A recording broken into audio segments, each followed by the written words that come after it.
La noche en que todo empezó, yo no buscaba nada. Solo bajé al garaje porque escuché el motor del coche de mi mujer encenderse a medianoche. Pensé que había olvidado algo, o quizá una urgencia con alguna paciente. Pero cuando la vi, no estaba sola. No me vio, porque las luces del coche apenas rozaban el suelo, pero yo vi claramente cómo se inclinaba hacia el asiento del copiloto y besaba a alguien. No grité. No avancé. Me quedé en la oscuridad, con las llaves clavadas en la palma, viendo cómo el coche salía lentamente, como si fuera una escena que ya estaba escrita desde antes de mí. Fue un beso corto, pero suficiente para dividir mi vida en dos partes. No soy un hombre impulsivo. No soy de esos que hacen escenas, pero esa imagen me perforó el pecho. Cuando el coche desapareció, me quedé ahí, bajo la luz amarilla del garaje, con el zumbido del fluorescente encima y el eco del motor alejándose. No había nada más que hacer esa noche, salvo mirar el lugar exacto donde ella había estado y sentir cómo el aire se volvía espeso, casi irrespirable. No dormí. Al amanecer, la vi entrar en casa con la ropa intacta, el cabello recogido, tranquila. Me saludó con un buenos días tan natural que por un momento dudé de lo que había visto. Dicen que el cerebro humano necesita pruebas, pero a veces lo que destruyen no son las pruebas, sino la claridad con la que recuerdas cada detalle.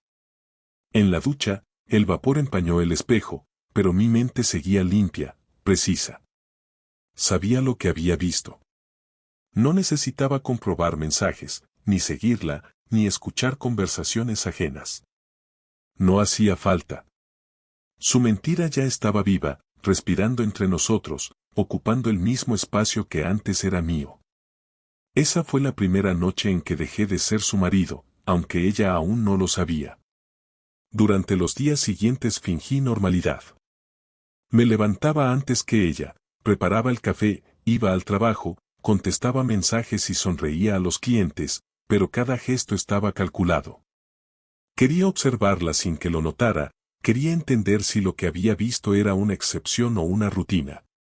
Me concentré en cada movimiento suyo, en cómo se arreglaba antes de salir, en los minutos exactos que tardaba en volver, en la forma en que guardaba el móvil boca abajo sobre la mesa.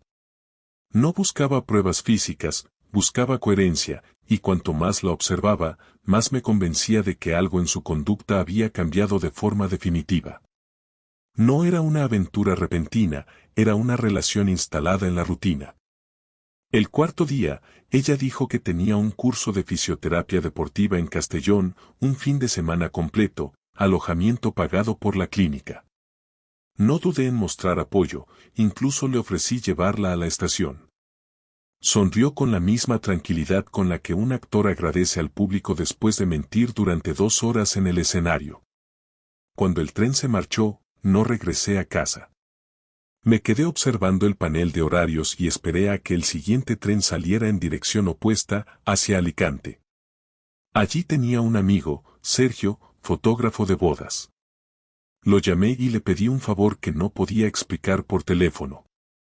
Cuando llegué, le conté la historia tal cual, sin dramatismos. Me miró sin decir palabra, sacó su cámara, y dijo que si quería respuestas debía buscarlas con precisión. No había necesidad de seguirla durante días, solo una tarde bastaría. Me pidió que le diera la matrícula de su coche, los horarios de trabajo, los lugares que solía frecuentar. En menos de 2 horas, había trazado un mapa mental de su rutina. Acordamos que él la observaría al salir del trabajo el lunes siguiente y me informaría si había algo extraño. Esa noche, mientras cenaba solo, la escuché enviarme un mensaje desde el hotel: todo bien, mucho estudio, te echo de menos. Miré el texto y supe que la mentira ya no era una defensa sino una costumbre. No contesté. Me limité a dejar el móvil en la mesa, junto al plato vacío. El silencio era más real que cualquier respuesta. El lunes por la tarde, recibí una llamada de Sergio. No habló mucho, solo dijo: no está en la clínica. Está en un restaurante en el puerto, con un tipo de unos 40, moreno, bien vestido. Llevan más de una hora, y no parece una reunión de trabajo. Le pedí que tomara una foto y me la enviara sin comentarios. A los 5 minutos la tenía en mi teléfono. En la imagen, Laura reía, con la mano sobre la suya. No había duda. No era un cliente, ni un compañero, ni un amigo. Era alguien a quien ya no tenía que esconder. El impacto no fue inmediato. No sentí rabia, ni ganas de destruir nada. Sentí algo peor, la confirmación de que la vida que había construido se sostenía sobre una historia paralela. Me di cuenta de que todo lo que había sentido en los últimos meses era real, que no era paranoia ni inseguridad. Era una infidelidad silenciosa, constante, cuidadosamente disimulada.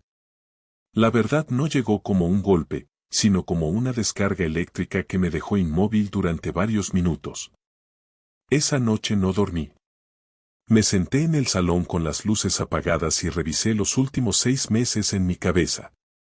Recordé cada excusa, cada noche en que decía estar agotada, cada vez que evitó el contacto físico, cada conversación en la que parecía distraída. Todo encajaba. Y cuanto más claro lo veía, más fríamente lo asumía. No había lágrimas, no había dramatismo. Era un problema que debía resolverse con precisión, no con impulsos. Decidí no decir nada todavía. Quería ver hasta dónde llegaría su teatro. Al día siguiente, cuando volvió del supuesto curso, la recibí con la misma sonrisa de siempre. Traía una bolsa con souvenirs de la ciudad, chocolates y una camiseta que decía Castellón te cuida. Me abrazó, y yo la abracé también, midiendo la presión exacta de mis brazos para no mostrar distancia. Mientras hablaba sobre las conferencias y las cenas con los compañeros, yo observaba sus gestos. Su voz sonaba fluida, sin titubeos. Había rehecho el fin de semana en su mente con tal detalle que parecía real incluso para ella. Por la noche, cuando se metió a la ducha, me acerqué al coche. No con la intención de registrar, sino de verificar. En el asiento trasero había una botella de agua vacía y un recibo del peaje de Alicante. Lo tomé y lo guardé en el bolsillo. Era una pieza mínima, pero suficiente para confirmar que todo lo demás era cierto. Volví al piso, me senté en la mesa del comedor y esperé a que saliera del baño. Cuando lo hizo, notó que algo era distinto. No había música, no había televisión, ni olor a cena. Solo yo, sentado, mirando el papel del peaje frente a mí. «¿Fuiste a Castellón, verdad?», pregunté sin alterar el tono. «Sí, claro», respondió rápido, secándose el pelo. «¿Por qué lo dices así?». «Porque este recibo no es de Castellón. Es de Alicante, del domingo por la tarde». Se quedó quieta. No trató de acercarse, ni de tomar el papel. La expresión de su cara cambió lentamente, como si estuviera calculando cuánto sabía yo exactamente. Después de unos segundos, habló. «No es lo que crees». «Entonces explícame qué es». «Fui a ver a una amiga, necesitaba hablar». «No quería que te preocuparas». «¿Tu amiga se llama cómo?». «No importa». «Sí importa, porque tú estabas en un restaurante con un hombre, no con una amiga». «Tengo la foto». La tensión en el aire se volvió física. No levantó la voz, no lloró. Se limitó a sentarse frente a mí. «No tenía pensado que lo supieras así». «¿Cuánto tiempo?». Pregunté. «No lo sé. No quiero hablar de eso ahora». «Yo sí quiero». «Meses», dijo al fin. «No fue planeado, pasó y no supe cómo detenerlo». No respondí. Me limité a mirarla, intentando reconocer en ella a la persona que había elegido compartir mi vida.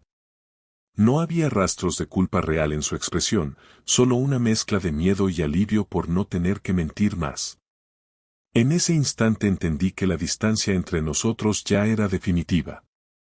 Ella seguía allí físicamente, pero la relación había muerto mucho antes de esa conversación. Cuando se levantó y fue al dormitorio, no la detuve.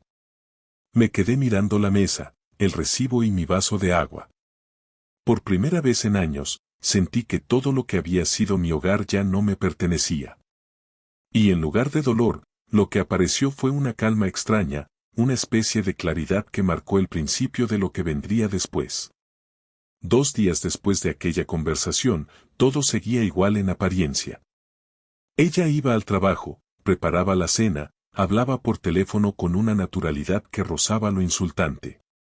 Yo mantenía la calma por una razón concreta, quería que el momento de la confrontación llegara en el lugar correcto, con las palabras medidas, sin dejarle espacio para huir o tergiversar.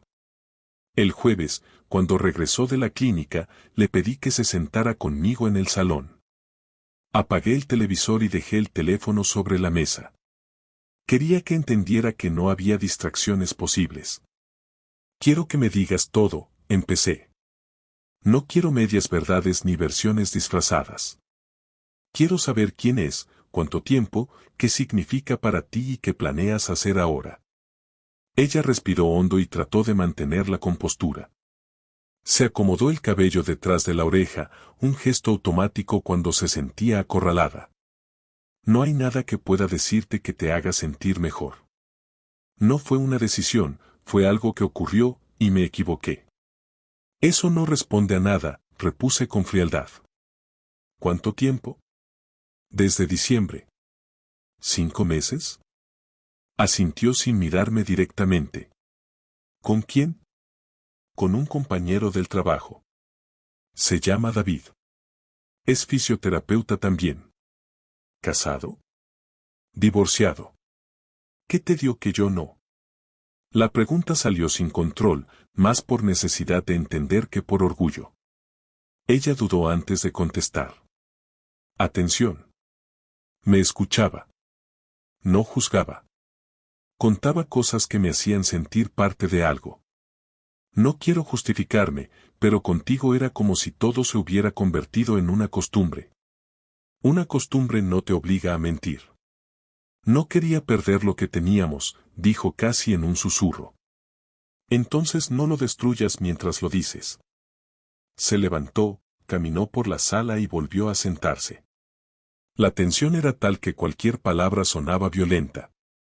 Yo sentía un calor contenido, una rabia que no explotaba porque sabía que, si lo hacía, no habría regreso.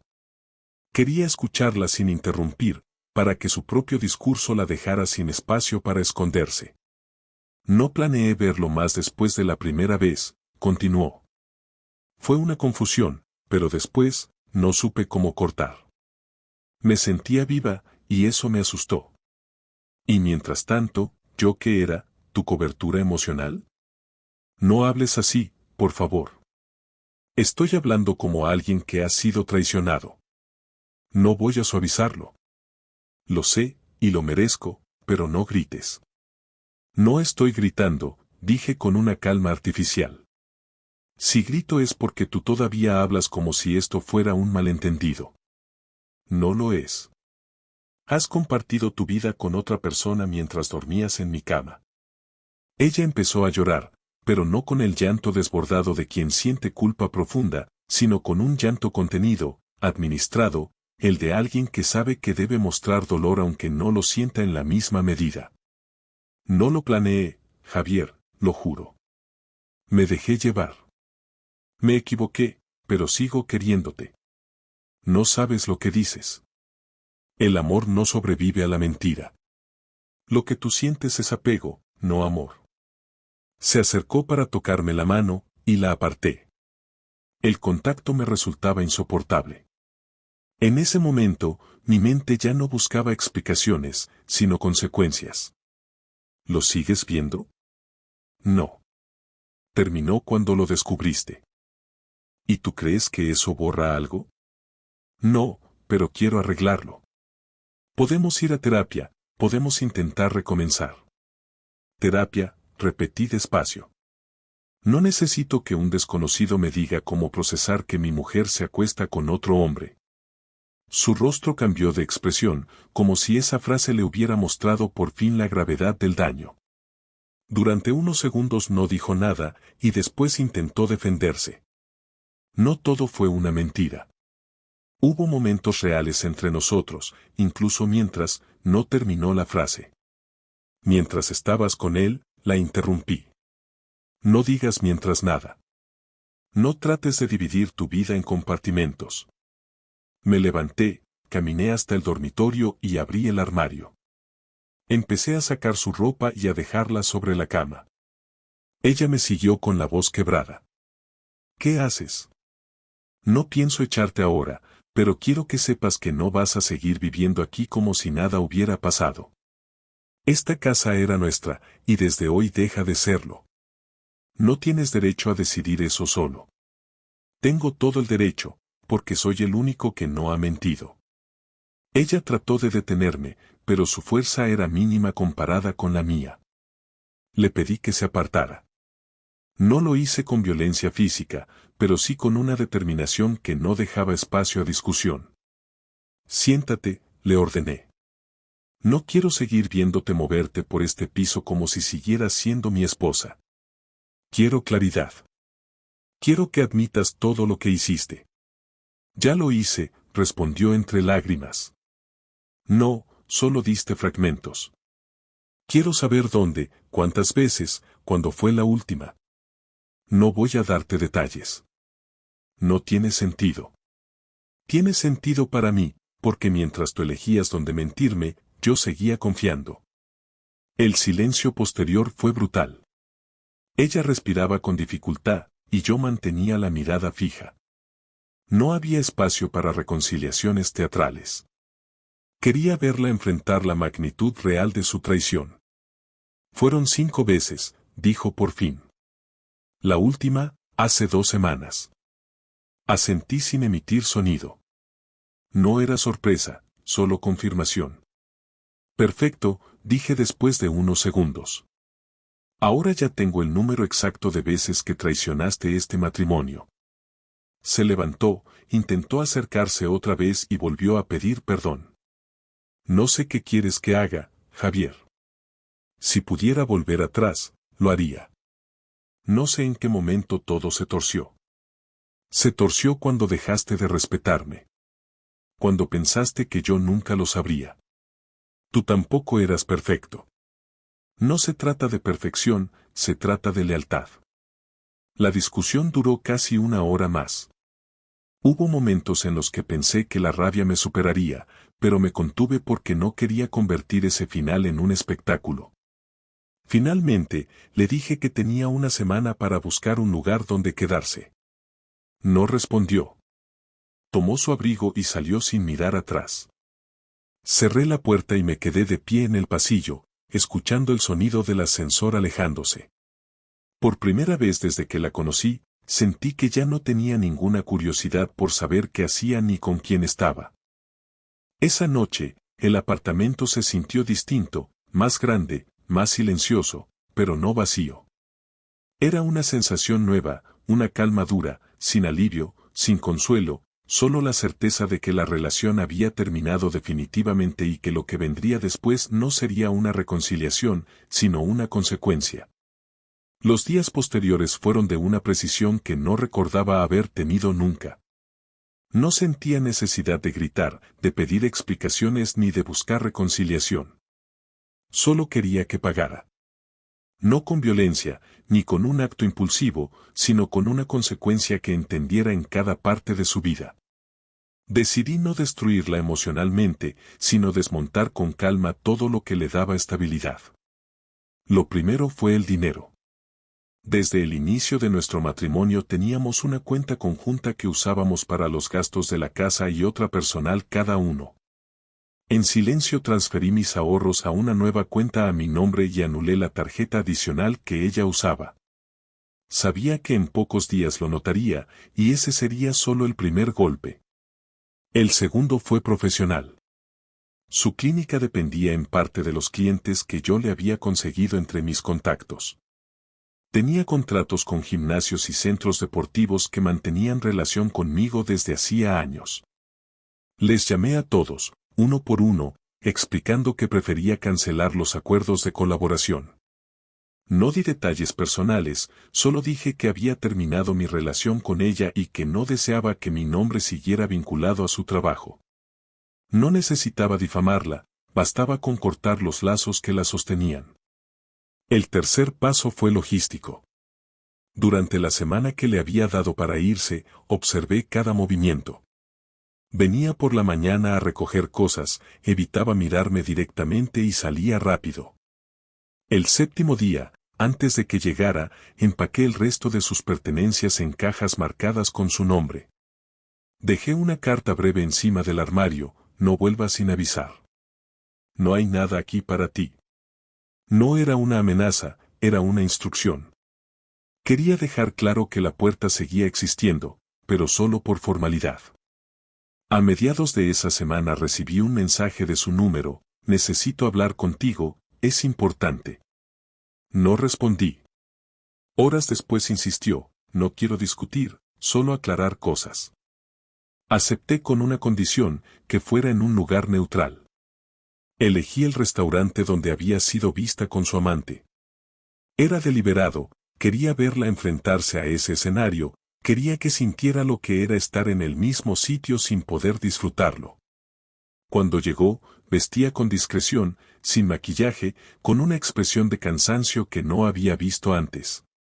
Gracias por venir, dijo al sentarse. No vengo a pedirte que volvamos. Solo quiero explicarte algo.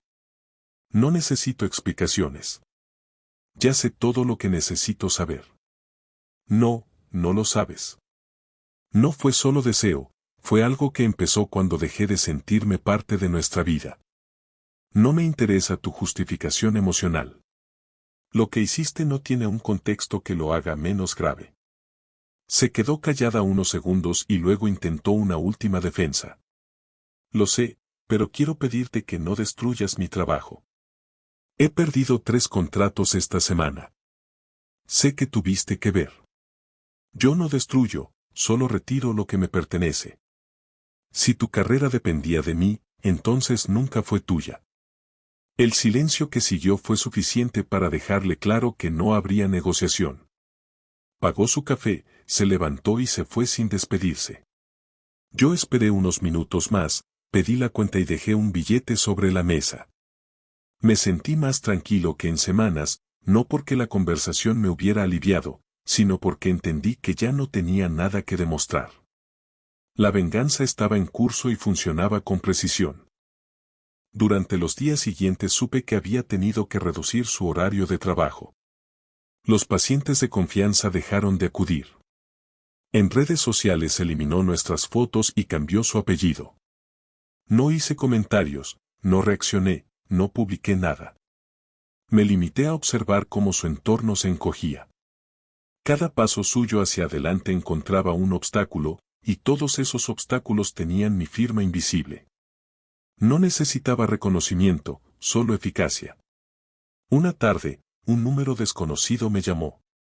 Era él, el hombre con el que me había traicionado. Su tono era correcto, casi diplomático. No sé qué te habrá contado, pero lo que estás haciendo está afectándola mucho. ¿Y a ti qué te importa? No busco discutir. Solo quiero pedirte que la dejes en paz. No soy yo quien la busca. Pero ya que llamas, aprovecha para decirle que ahora sabrá lo que significa perder lentamente lo que se da por hecho. Colgó sin responder. No volví a saber de él. El último movimiento lo ejecuté una semana después. Teníamos un coche a nombre de los dos, un SUV nuevo que habíamos comprado hacía menos de un año. Legalmente podía venderlo si demostraba que la separación era de hecho. Preparé la documentación, lo vendí a través de un contacto y transferí la mitad del dinero a su cuenta con un mensaje adjunto: tu parte. Ya no compartimos nada. Ese fue el punto final. No necesitaba más gestos ni más represalias. Lo que quedaba de su vida conmigo estaba oficialmente liquidado. Los días siguientes fueron extrañamente estables. Me levantaba, iba al trabajo, comía solo y regresaba a un apartamento que ahora me pertenecía en todos los sentidos.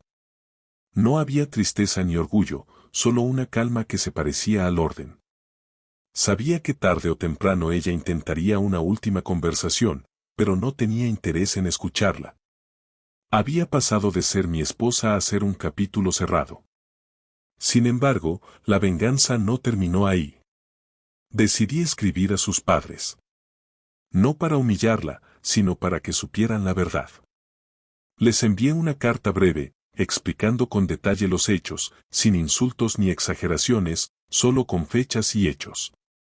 No esperé respuesta, pero a los pocos días recibí un correo de su padre pidiendo disculpas en su nombre. Lo leí y lo borré sin contestar. Esa noche dormí mejor que en meses. No porque el dolor hubiera desaparecido, sino porque por fin había convertido el daño en control. No la odiaba, simplemente había terminado con cualquier poder que tuviera sobre mi vida. A veces la justicia no se siente como satisfacción, sino como cierre. Y eso fue lo que obtuve. Pasaron 3 semanas sin contacto. Ningún mensaje, ninguna llamada. El silencio era completo. Cada día transcurría con una rutina distinta a la anterior, pero ya no sentía ansiedad. Sin embargo, una tarde de domingo, mientras revisaba documentos en el ordenador, escuché el timbre. Era ella. Llevaba una chaqueta ligera, el cabello suelto y una mirada que no conocía. No parecía la misma persona que había salido de mi vida. Abrí la puerta sin decir palabra y ella preguntó si podía entrar. Dudé unos segundos y acepté. Caminó hasta el salón y se sentó donde siempre solía hacerlo. Había algo distinto en su tono, más sereno, sin súplicas ni excusas. No he venido a pedirte nada, dijo. Sé que ya no hay lugar para eso. Solo necesito hablar, y después me iré. Habla entonces, respondí mientras permanecía de pie. He pasado semanas pensando en lo que hicimos, en lo que destruí. No busco justificarme, solo entender por qué llegué ahí. No era infelicidad, era vacío. Me acostumbré tanto a la rutina que dejé de ver lo que tenía. No te culpo, pero tampoco me perdono. No esperaba que lo hicieras. Ya no me interesa si te perdonas o no. Lo que pasó tiene consecuencias y ya las estás viviendo. Las estoy viviendo, y merecidas. Pero quiero cerrar esto de una forma correcta. Necesito saber si alguna parte de ti me odia o si simplemente ya no existo para ti. No te odio.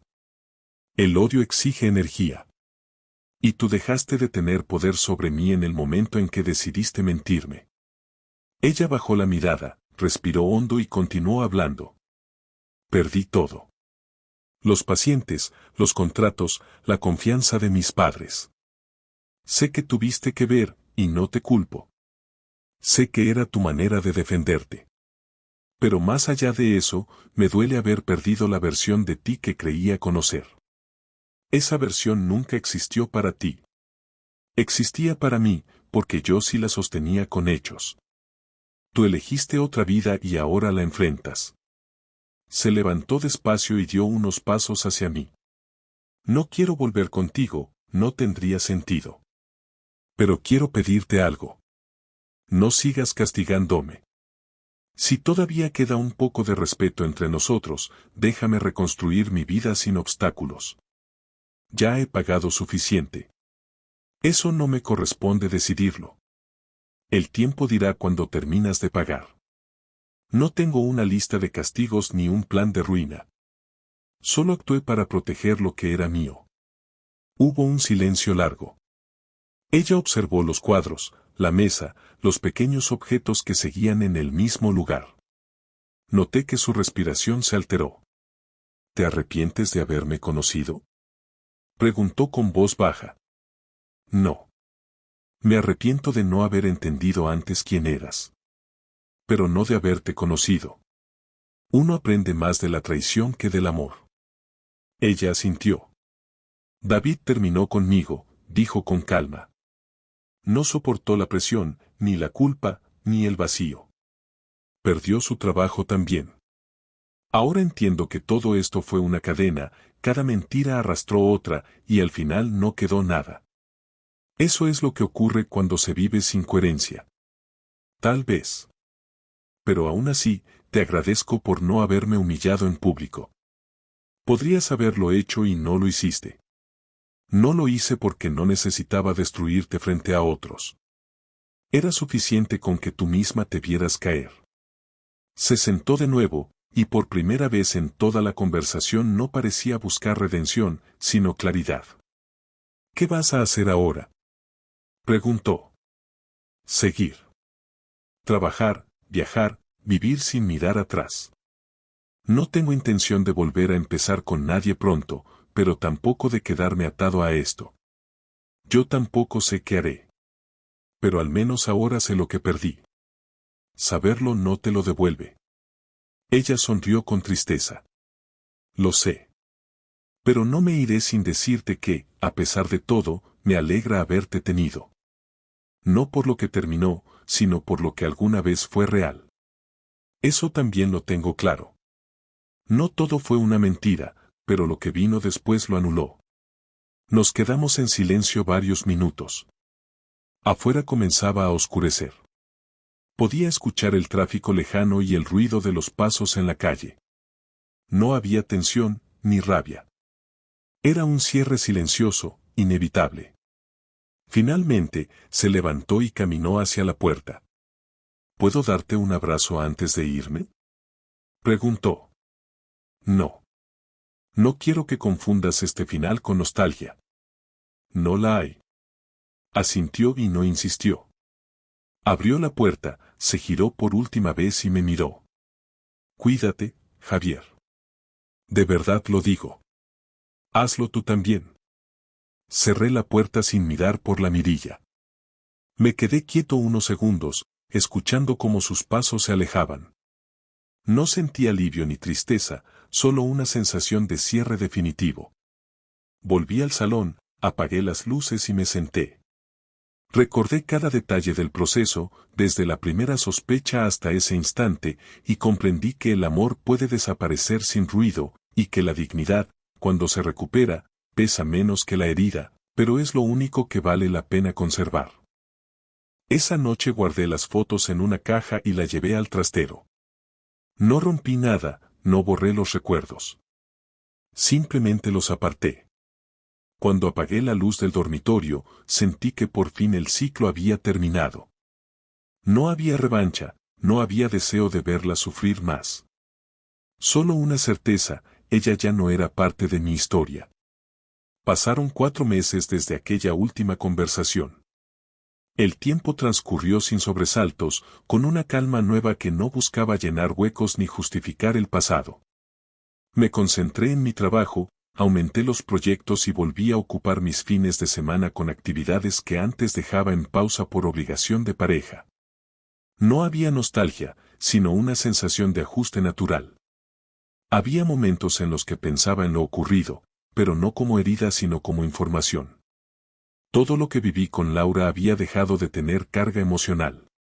Lo que quedaba era una lectura fría, casi técnica, sobre cómo una vida puede desmoronarse cuando la confianza se quiebra. En junio recibí un correo suyo. No lo abrí de inmediato. Lo dejé en la bandeja durante horas, observando el asunto que decía simplemente gracias. Al final lo abrí. No había dramatismo. Era un texto breve en el que decía que había encontrado trabajo en otra ciudad, que estaba empezando de nuevo, que entendía mis decisiones y que deseaba que yo siguiera bien. No había intención de contacto, solo una despedida formal. Lo leí 2 veces y lo eliminé. Era el cierre administrativo de lo que ya estaba terminado. Durante ese tiempo descubrí que la traición no destruye por el acto en sí, sino por lo que deja atrás, una desconfianza estructural hacia la idea de intimidad. No era miedo a volver a amar, sino una resistencia a permitir que alguien se acercara demasiado. Lo acepté sin dramatismo, como una consecuencia previsible. No necesitaba compañía, necesitaba coherencia, y por primera vez en años la tenía. Una noche, mientras revisaba facturas en el despacho, recibí una llamada de Sergio, el amigo que me ayudó a descubrir la infidelidad. Me invitó a una exposición de fotografía en Alicante. Acepté, más por cortesía que por interés. El evento fue tranquilo, con música suave y gente que hablaba sin mirar a nadie demasiado. Allí conocí a una mujer llamada Marta, colega suya, arquitecta. Hablamos de viajes, de horarios imposibles y de la dificultad de mantener vínculos reales en medio de rutinas vacías. No hubo intención romántica, solo conversación.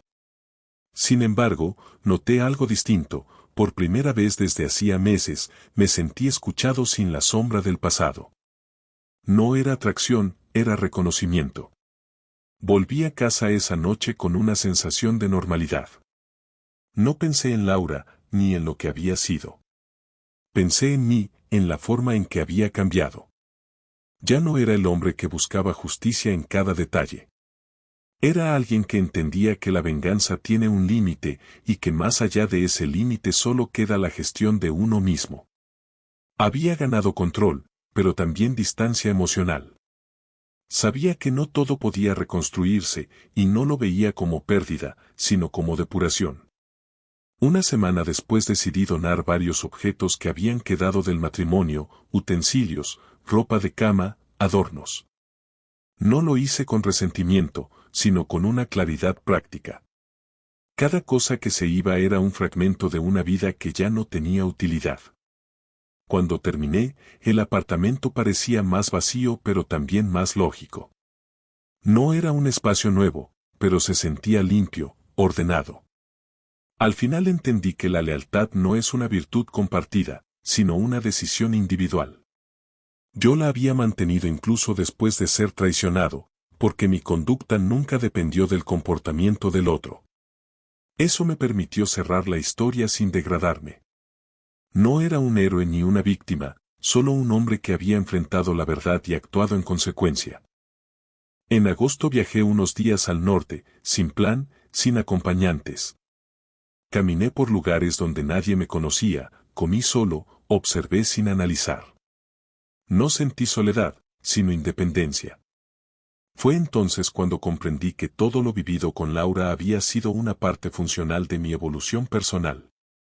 Ella representó el error necesario para definir mis límites. Su traición fue el mecanismo que me obligó a despertar de una vida cómoda y poco consciente. No necesitaba perdonarla ni olvidar. Bastaba con no cargarla más. Una tarde, mientras cenaba en una terraza frente al mar, un mensaje de un número desconocido apareció en el móvil. Era de su madre. Decía que Laura estaba bien, que hablaba de mí con respeto y que esperaba que algún día pudiera recordarla sin rencor. No respondí, pero por primera vez no sentí rechazo al leer su nombre. Era simplemente alguien del pasado, sin poder ni peso. Esa neutralidad era el verdadero cierre. De vuelta en Valencia retomé mis rutinas. Empecé a correr por las mañanas, organicé mejor el trabajo y reduje el contacto con personas que solo sabían hablar del pasado. No quería repetir la historia en conversaciones vacías. Prefería el silencio a la empatía artificial. Lo aprendido era claro, la estabilidad no depende del amor, sino del respeto por uno mismo. Si ese respeto se pierde, nada lo reemplaza. Una noche invité a Sergio a cenar. Durante la conversación me dijo algo que me quedó grabado.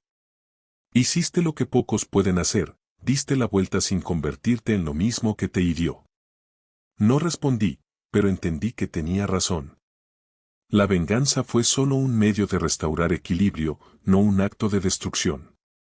Nunca busqué verla sufrir, solo que comprendiera el peso de sus actos, y lo consiguió sin necesidad de mi intervención posterior. El último gesto que hice relacionado con ella fue simbólico. Cambié mi número de teléfono y eliminé todos los registros de llamadas, mensajes y fotos. No por olvido, sino por decisión consciente de no conservar nada que pudiera servir de ancla. Fue la primera vez que sentí que el ciclo estaba realmente terminado. Ya no había rabia, ni curiosidad, ni deseo de revisar el pasado. El viernes siguiente salí a cenar con Marta. Fue una cena tranquila, sin expectativas, sin pretensión. Hablamos de trabajo, de libros, de viajes.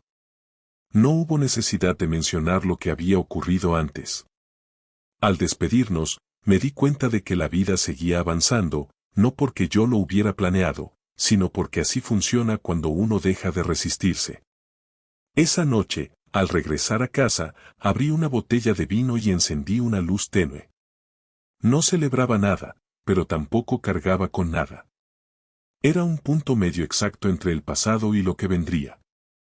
Entendí que el amor no garantiza nada, que la confianza puede romperse sin aviso y que el único compromiso real que uno tiene es con su propia coherencia.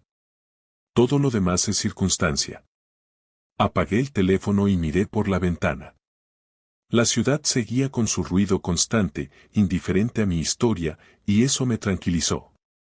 Ya no era el hombre engañado, ni el esposo traicionado, ni el vengador calculador. Era simplemente alguien que había aprendido a vivir sin necesidad de testigos. Y esa fue la única victoria que realmente importó.